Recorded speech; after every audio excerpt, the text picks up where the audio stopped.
You are the eventuality of an anomaly which, despite my sincerest efforts, I have been unable to eliminate from what is otherwise a harmony of mathematical precision.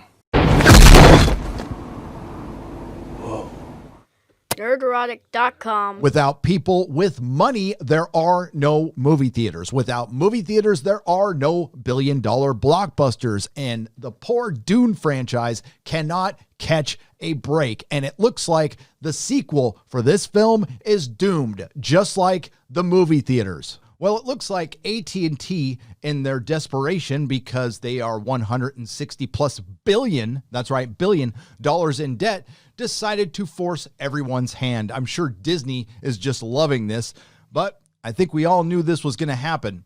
The movie theater officially died today, despite what this headline says. Warner Brothers to debut entire 2021 film slate, including Dune and Matrix, both on HBO Max and in theaters. That "and in theaters" is just for optics, and it's just prolonging the inevitable. And at this point, I'm betting the theaters are just glad to be included. When Warner Brothers announced that Wonder Woman 1984, which I did a video on, you can check out right here, would land on the streaming service HBO Max on Christmas, the same time it debuts in theaters, many expected it to be an isolated case in response to an unprecedented coup. Nope, I actually said a lot of films would follow suit, and I fully expected something like this to happen. I just didn't expect it to happen this soon. Instead, the studio will deploy a similar release strategy for the next 12 months in a surprising break from industry standards. Warner Brothers' entire 2021 slate, a list of films that includes The Matrix 4. Denis Villeneuve, I'm sorry, you're not supposed to use the S right there because it's French-Canadian. So it's Denis Villeneuve, his Dune remake, Lin-Manuel Miranda's musical adaptation In the Heights, Sopranos prequel, The Many Saints of Newark, and The Suicide Squad, a film I'm actually looking forward to, will debut on both HBO Max and in theaters on their representative release dates. The shocking move to simultaneously release movies day and date underscores the crisis facing movie theaters and the rising importance of streaming services in the wake of a global health crisis that's decimated the film exhibition community. It's not a community. It was an industry that's going to turn into a novelty. And let's face it, outside of the Marvel Cinematic Universe and Disney Star Wars, which is years from being resurrected, if at all, there wasn't much going on for movie theaters, so they were having trouble to begin with, and Hollywood is to blame. They have been shoveling a lot of crap at us. And, of course, we have to bring up the bailout, which they still might get, but it might not be worth much. Tim Pool just reported this in the last video that I watched from him, that 1/4 of all the cash currently in the United States was printed in the last calendar year. What the hell do you think is going to happen there? Now, let's look at their slate that was coming up outside of The Matrix and Dune and see if this would have saved movie theaters. Warner Brothers 2021 release slate also included Denzel Washington's thriller, The Little Things, something that might have done well in the 90s, biographical drama Judas and the Black Messiah, probably will win a lot of awards, but it won't make any money.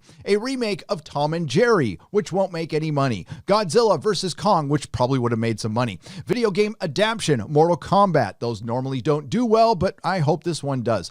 Those Who Wish Me Dead. Oh, there's a lot of people out there. The Conjuring, The Devil Made Me Do It. Space Jam, A New Legacy, which would absolutely bomb, and a bunch of other movies that I don't care about. In the short term, the move will inject some welcome buzz into HBO Max. Buzz is great, but will it inject billions? You're going to need a hell of a lot of subscribers to generate the kind of money needed to make a sequel to a film like Dune. The first film doesn't even cover the entire first book. Again, Dune fans cannot catch a break. It's too bad Hollywood has spent so much time alienating a large portion of their paying customers. They sure could use them right about now. And of course, there's the obvious. Once it hits the internet, It's free, and Variety refers to HBO Max as a Netflix challenger that launched last spring without generating much buzz because they were supposed to have 5 Game of Thrones prequels, and Game of Thrones wasn't supposed to end in disaster, and Westworld wasn't supposed to be a piece of garbage, and Watchmen, a show that managed to put a Mary Sue into something Alan Moore created, and it was such a success, it was canceled after its first season. One of Warner Media's key rivals, the Walt Disney Company, who couldn't be happy about this decision, has strengthened its share price because of its investment in streaming offerings such as Disney Plus, even as its core theme parks and film businesses have cratered. And again, this is a panic move. Like Disney Plus, I'm guessing HBO Max isn't going to be profitable for a few years. Warner Media and its corporate parent AT&T are likely making the move with an eye towards pleasing Wall Street, which is one of the many reasons ticket sales were going down outside of the Marvel Cinematic Universe prior to the coup. And it has everything to do with the giant elephant in the room that Variety won't bring up. Hollywood's act over the last 4 years has alienated large portions of their paying customers that they now need and would like to subscribe to their streaming service and not go to Tortuga. Like Wonder Woman 1984, the films that Warner Brothers plans to release in 2021 will be available to HBO Max subscribers for 31 days, which is about 30 days and 22 hours more than anyone needs to make it free forever. After the 1 month mark, those movies will only play in theaters until they reach the traditional home entertainment frame. From there, people can rent through online platforms like Amazon, iTunes, or Fandango. It's unclear when the titles will return to HBO Max. Again, the blockbuster has been canceled, and like I mentioned in my last video on this subject, people like CEO Ann Sarnoff and Bob Iger know things we don't because they have a pipeline to the government officials that are in their pocket, in my opinion. And this is going to tell us how the next year is going to play out for you and I, the American taxpayer, that are going to bail these rich idiots out.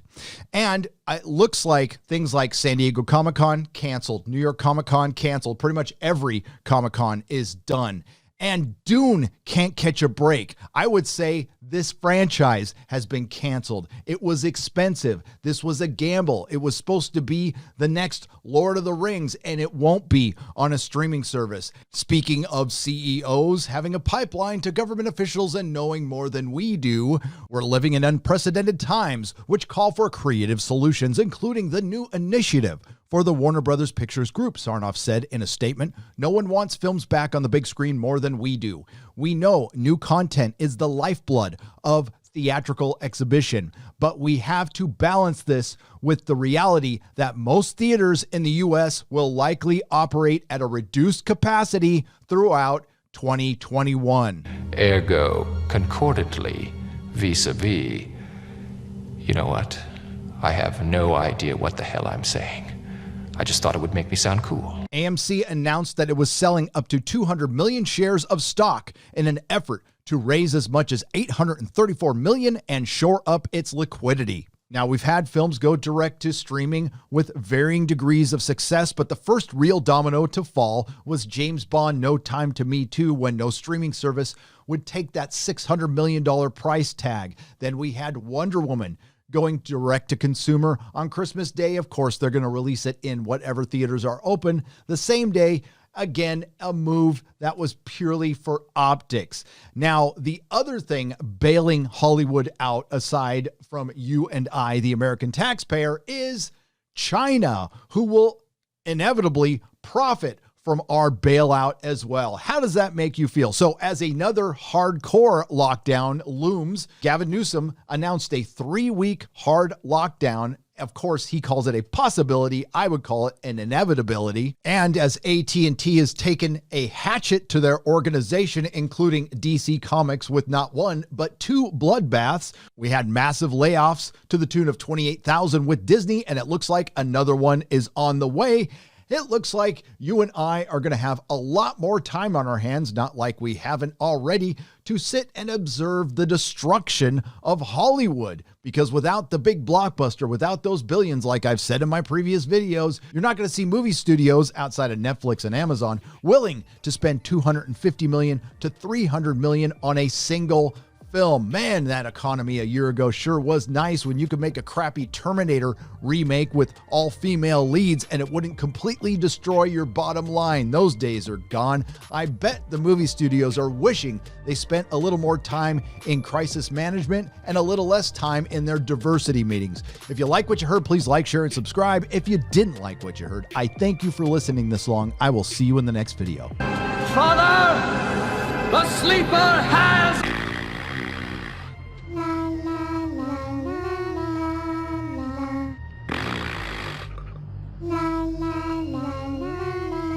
Nerderotic.com. Please subscribe.